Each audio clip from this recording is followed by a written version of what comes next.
Bueno, la idea de estos 25 minutos, quizás me pase un poco más, para hacer lo más sintético posible, es adentrarnos a reflexionar sobre cómo es que hoy estamos viviendo en un mundo que se ha hecho dominado por la informatización y moderación de todo. Y bueno, para ello escribí un texto que se desprende de la investigación que damos en curso, camino a la tesis doctoral, y también se marca dentro de los seminarios que he tomado hasta el momento, particularmente uno que tomé con Sergio Rojas, y otro que tomé ahora con Rodrigo, y que se enmarca justamente dentro de este título que dice la experiencia digital en el mundo de los posibles. Entonces, quisiera abrir esta exposición preguntándonos por un tema que tiene que ver con la certeza, y dice que ¿cómo es posible la certeza una vez que en la experiencia del mundo comienza en base a representaciones que no tienen una afiliación necesariamente con sus referentes, como son las representaciones digitales? Es así que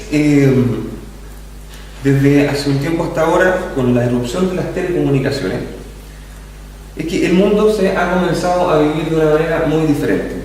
Y es que el hecho de hacer posible experiencias imposibles, o sea, el hecho de trasladar experiencias lejanas a un plano de la experiencia inmediata de las personas, ¿cierto? Ya determina un punto de inflexión, ¿cierto? Donde podríamos decir que cambia algo en la experiencia. Luego, a medida que pasó el tiempo, la tecnología se fue domesticando y fue encontrando lugares en el cotidiano para que nosotros pudiéramos acceder a esa experiencia lejana. Y tenemos la intromisión del teléfono en la casa, tenemos el televisor, cómo se apropia del espacio del salón, del living room de las casas. Y de alguna manera podríamos decir que se ha domesticado esta tecnología. De esta manera, ¿cierto? Con el paso del tiempo, llega la irrupción de los aparatos de interfase que están conectados a una gran red de datos que es la Internet. Y aquí ya en un segundo punto es donde podemos decir que esta experiencia en lejanía producida o surgida, emergida luego de la aparición de los primeros aparatos de telecomunicación análoga, hay una diferencia radical una vez que aparecen estos aparatos de interfaces que son posibles de portar con las personas, con los individuos, donde quiera que ellos estén. Es así que esta experiencia en lejanía he propuesto denominarla como una teleexperiencia del mundo, ¿cierto? Y esta conceptualización nos trae dos preguntas que queremos responder en esta exposición. Una tiene que ver con qué es lo que ocurre cuando quien habita el mundo ha establecido una pausa para quedar suspendido en lejanía respecto a su relación de conocimiento con las cosas, con su experiencia inmediata. Y para meternos a esta primera pregunta, después voy a decir la segunda, quisiera relatar una experiencia que me pasó en la realización de un documental en Valparaíso, lugar donde vivo y trabajo. Y dice algo así, dice como: ocurrió cierto día de enero en la población Márquez de Valparaíso, en el contexto de un trabajo de terreno para una investigación documental. Un niño y una niña sostenían una tablet en una plazuela. El lugar parecía vestigio de lo que fuera una pequeña plaza, cúmulos de maleza en el lugar de alguna vez pasto verde, un par de bancos mal tenidos, oxidados, y estos dos muchachos que se sentaban y se paraban, se pasaban el aparato y lo tomaban, con encuadres sin anticiera con sus manos para seleccionar cierto espacio de tiempo. Estaban con su tablet, estos chiquitos, y jugaban y tocaban el aparato. Eran estos niños de hoy reunidos en una plaza, pero que parecían habitar algún lugar de alguna parte que no estaba ocurriendo allí en la plaza. Me puse a mirarlo a través de la cámara, hasta que ellos miraron la cámara. Ahí alcancé a percatarme de que en realidad estuve todo el rato pegado a mi cámara, concentrado en cómo hacía el encuadre, y nunca lo estuve mirando a ellos. Bueno, quise bajar al papel esta observación, puesto que tan habitual como invisible ocurren todos los días, en cada vez más lugares que es posible colar el mundo mediante una pantallita de un celular o de una cámara, etc. todas estas experiencias del tiempo y el espacio que son tremendamente extrañas, porque tenemos estos dos muchachos ahí, y que alguna vez están en una plaza con bancos para jugar, qué sé yo, y lo vemos sosteniendo un aparato negro y apretándolo, y moviéndose de manera rara por una plaza, como si estuviera pasando algo con ese cuadrito que no sabíamos qué es lo que ocurre. El problema justamente de si tuviéramos que nosotros hacer un relato de esa situación sería que hay dos niños que están desplazándose de manera extraña y apretando un cuadrado, y probablemente en ese reporte de ese observador externo no podríamos saber qué estaba ocurriendo ahí. Algo parecido a esto podría decirse de la telecomunicación análoga, esta del telégrafo, del teléfono, puesto que de algún momento a otro, en una situación como esta, por ejemplo, sonar el teléfono, me dirijo ahí, hago una pausa con esto y voy hacia el lugar predispuesto a telecomunicarme. Al respecto tenemos estos dos ejemplos, el de los aparatos de interfase y el de la telecomunicación análoga primitiva.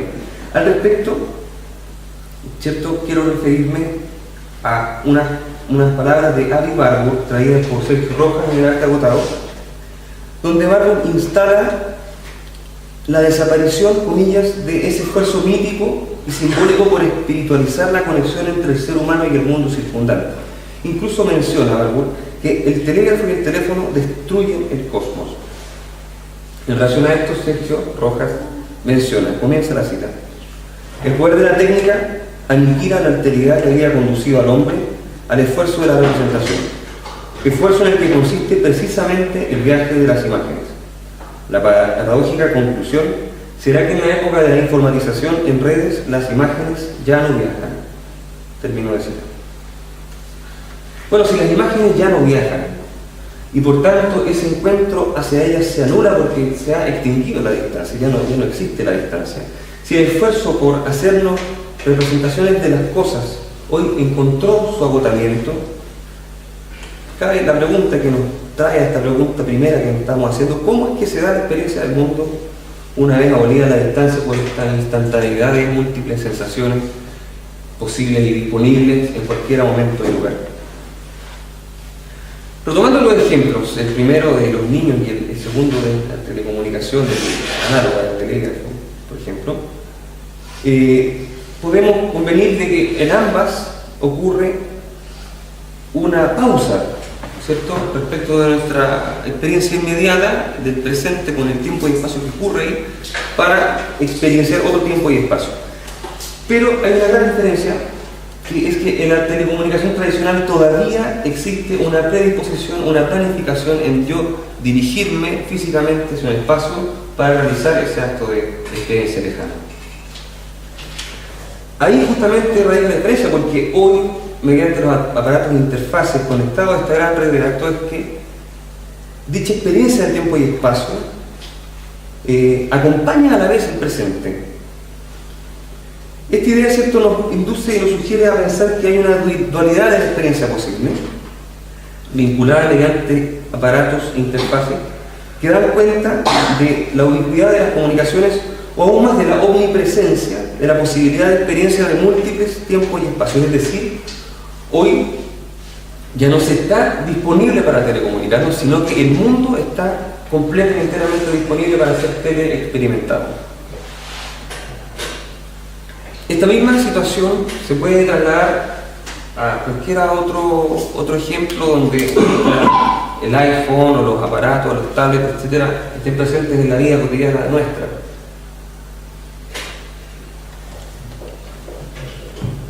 Todo esto que nos tiende a sugerir una idea que dice relación con que ya nuestra relación con el mundo, una relación de conocimiento, y aquí evidentemente Kant está todo el rato hablando también, ¿no es cierto?, con la experiencia posible y su teoría del conocimiento, pues esa experiencia ha quedado subordinada a la teleexperiencia de las cosas. Entonces, cabe preguntarse, como también Sergio Rojas en el Arte Agotado lo hace, ¿qué es hoy estar en el mundo? Refiriéndose a las grandes preguntas que Heidegger en ese momento, cuando en el momento en que ocurre esta posibilidad de experiencia, el espacio y tiempo al mismo tiempo, se va a redefinir todas las grandes preguntas. Pero bueno, para no entrar en esa catástrofe de preguntar y de redefinir todo, vamos a convenir de que estar en el mundo es inevitable y nuestra relación con él también, pero que hoy es definitivamente lejana y extraña. A inicios de los 80, William Flusser hace una filosofía de la fotografía, sostiene una idea que en este contexto de nuestro problema se vuelve muy pertinente. Menciona, comienzo de citar: el hombre se olvida de que produce imágenes a fin de encontrar su camino en el mundo. Ahora trata de encontrarlo en estas. Ya no descifra sus propias imágenes, sino que vive en función de ellas. La imaginación se ha vuelto alucinación. Cierre de citar. Si entonces vivimos en función de las imágenes y por tanto la imaginación se ha vuelto alucinación, ¿cómo es posible que la experiencia de encontrarse sujeto en el mundo no divague sin rumbo bajo el supuesto de que se vive en una alucinación? Bueno, esta precisamente es nuestra segunda pregunta, que en un momento posterior vamos a tratar de responder. Por ahora vamos a convenir de que quizá efectivamente se vive en esa experiencia y se vive en esa divagar, situación que toma sentido al constatar que esa distancia entre sujeto y mundo, dada por la frontera de las interfaces de aparato, el hombre habita un mundo de representaciones lejanas, de un espacio-tiempo lejano, a la vez que transita, atado por la gravedad, en el espacio-tiempo del presente, con el cual mantiene no más que una relación biológica y física.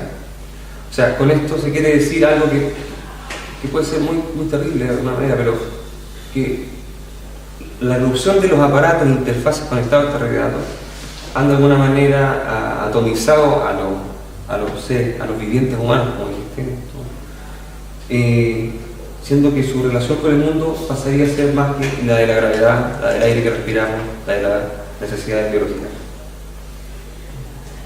Esta experiencia lejana del mundo, esta experiencia digital también, requiere igualmente un lugar, pero que ya no es el del espacio-tiempo de la experiencia posible kantiana.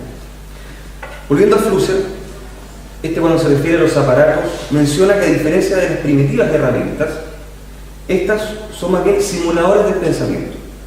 Son máquinas que juegan a pensar, esto en palabras de él. Y es más, estos aparatos, los encargados de producir imágenes técnicas, se habla de imágenes tradicionales y imágenes técnicas. Imágenes tradicionales aquellas que, ¿cierto?, el hombre realiza por sus propios aparatos sensibles, las imágenes de la imaginación, y las imágenes técnicas aquellas producidas por una máquina, ¿cierto? Tienen un efecto emancipador en las personas, y es este efecto emancipador en el sujeto respecto de su necesidad de trabajar, que en este caso podemos ampliar a la necesidad del hombre en estar en contacto con el mundo físico. Entonces, de alguna manera, entran a colación estas herramientas inteligentes que ilustran la robotización del trabajo, así como la liberación del hombre para jugar.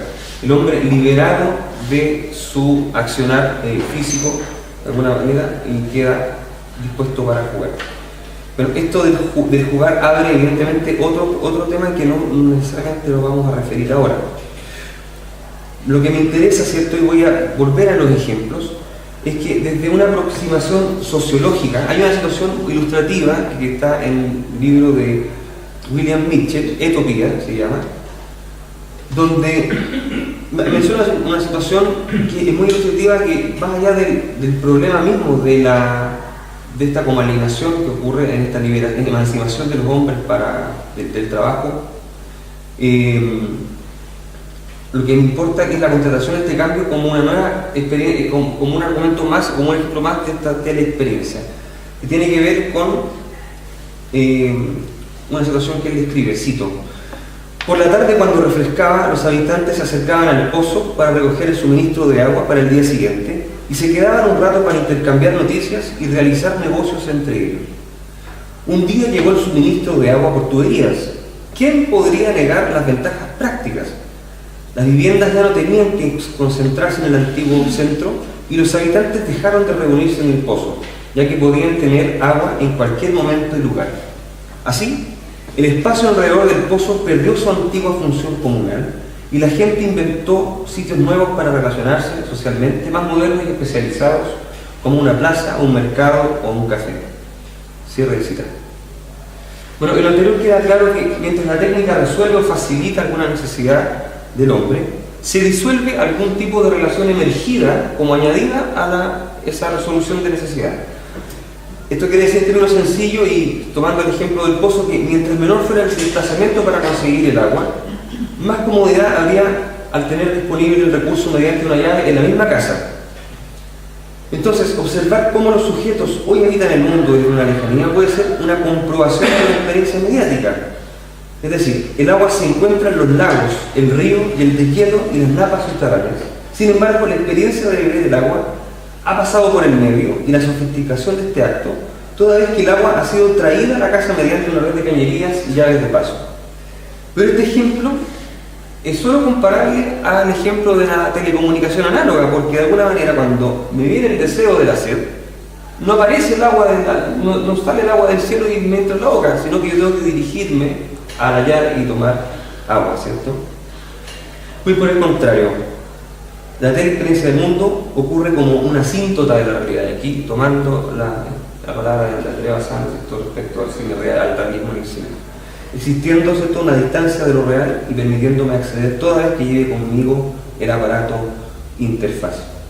Entonces, cerrando con esta primera pregunta, ¿qué es lo que ocurre cuando el sujeto se dispone? Bueno, esto de esa experiencia de lejanía, esa suspensión respecto a su contacto con el espacio-tiempo inmediato, con el espacio del presente. Ahora viene la segunda pregunta que tiene que ver con el mundo de lo posible, el mundo de lo digital. ¿Cómo es posible la certeza toda vez que la experiencia del mundo se ha vuelto lejana y mediante representaciones digitales o sin referentes de las cosas? O dicho de otra manera, ¿cómo es posible no divagar en el mundo una vez que estamos habitando o navegando en representaciones que son susceptibles de no serlo? Sí, y esto respecto a una última pregunta que se añade a esta segunda pregunta, que si son estas representaciones al final un lugar seguro o una huella por la cual recorrer el mundo. Bueno, hablábamos de la relación entre sujeto y mundo y la llegada de esta teleexperiencia, que es la noción propuesta para referirnos a esa relación extraña. Pero persiste esta parte del problema que debemos revisar, que tiene que ver con estas representaciones y la naturaleza de estas representaciones del mundo. Puesto que, y tomando las palabras de Flusser, ¿cierto?, ya el sujeto no imagina las cosas, sino que vive en función de estas imágenes y representaciones. Si estamos viviendo entonces en una alucinación, cabe preguntarse cómo es posible que en este encuentro, dado en la experiencia del sujeto y mundo, no nos perdamos y no divaguemos. ¿Cómo es posible conocer el mundo tomando en cuenta que estas representaciones ya no serían simulacros de las cosas? Es bastante confuso este asunto porque si habíamos dicho que el hombre ya se queda suspendido en una lejanía, en un lugar lejano del mundo, además conoce este mundo mediante representaciones que pueden no serlo. O sea, estamos en un cuarto oscuro, podríamos decirlo. En su mayoría, ¿cierto?, para los aparatos de interfaces, los que son pertinentes a esta exposición van a ser aquellos que tengan que ver con la luz. Con la luz proyectada o generada en una pantalla encandecida o retroiluminada. Son estas imágenes digitales que aparecen, esta luz fantasmal que no parece tener una raíz física. Luces de las que no sabemos su origen, o al menos no más de que son producidas por un fotosensor, un fotosensor eléctrico o una pantalla. Por ello, siento que la luz es determinante en esta parte del problema. Y cuando hablamos de luz tenemos que hablar de la fotografía. Me refiero a la fotografía tradicional. Esta fotografía que trae consigo una prueba irrefutable, una prueba innegable, que es la del testimonio, la de la huella física, la de los anuros de plata, la de los negativos fotográficos, la del SAET bartesiano, la que tenemos idea de que lo que aparece en la foto ahí ha sido. ¿Por qué traigo la fotografía análoga? Porque de alguna manera en las fotografías digitales, en las imágenes digitales, la pregunta que cae es si constatan estas imágenes lo que esa imagen está mostrando, o sea, constatarían el acto al cual esa imagen lleva amarrado a la manera que lo hace en la fotografía. De aquí, de alguna manera, en la apertura de este problema, vamos a responder esta pregunta con un sí y con un no. ¿Por qué? Porque por ahora no queremos cerrarnos en una negación o afirmación. Diremos entonces que no, que las imágenes digitales no constatan el mundo, porque tenemos este argumento del Bartesiano, de la manera en que en la representación digital, en vez de un SAAET, habría un puede que eso sí haya sido, puesto que la luz generada en la representación digital no necesariamente se refiere a una cosa existente en el mundo físico, puesto que esta imagen digital es carente de un original y es sometida a la interpretación mediante un computador. Lo que puede mutar, lo que puede convertirse en cualquier otra cosa, y lo que es más sospechoso o que nos despierta hasta desconfianza es que no deja en ningún momento prueba de esa transformación, porque hay una homologación a través de un único código, ¿cierto?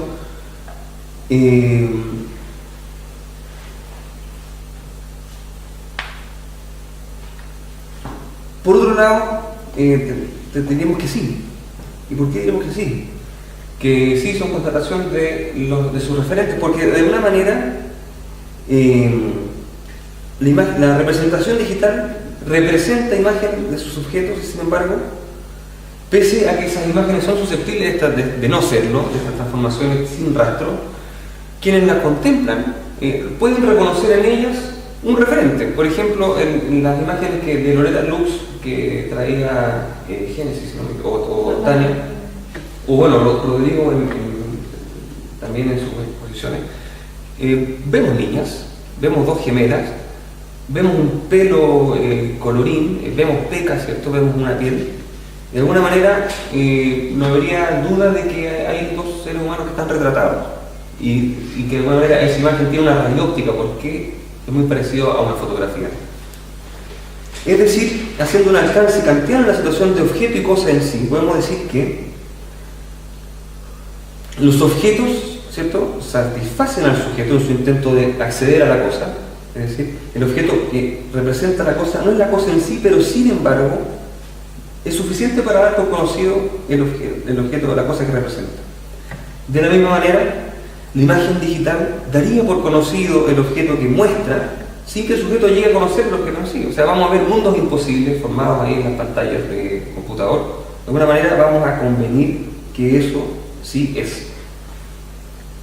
Aunque no haya una huella física que nos traiga a comprobar o testimoniar de que eso que está ocurriendo ahí efectivamente lo ocurre. Pese a esa gran diferencia entre fotografía análoga y foto digital, y más allá del estatuto probatorio que guarda la fotografía, aún es posible decir que toda lectura de la imagen, sean estas fotográficas o digitales, funcionan en base a un programa o convenio, ¿cierto?, entre quien las observa y lo que se observa. O sea, este convenio va a decir relación y va a ser cantidad tal según la cantidad de observadores que haya en esa misma imagen. Entonces, de alguna manera, para sintetizar esta última idea, es posible suponer que toda imagen digital con una raíz óptica actuará en la sensibilidad del sujeto tal y como lo haría un posible objeto representado del cual sea posible constatar su origen físico. Finalmente, pareciéramos inclinarnos más por una afirmativa, de que efectivamente sí, puede ser perfectamente constatación de los objetos que está representando esas imágenes digitales. Bueno, hay evidentemente una apertura en este tema hacia una investigación posterior que es necesaria, lógicamente, y en ningún momento pretenden ser un cierre a estas preguntas, al contrario, son dos preguntas que pretenden abrir una conversación.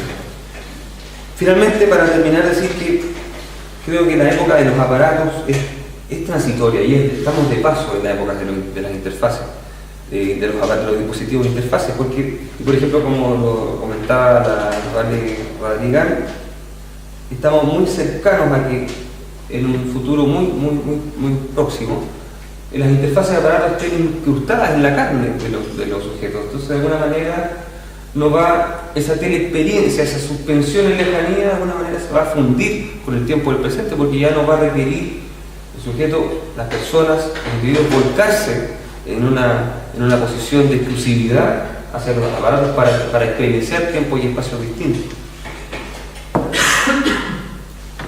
¿Cierto? Y bueno, la pregunta, ¿cuán lejos se está de incorporar estos sensores o estas interfaces en la misma carne?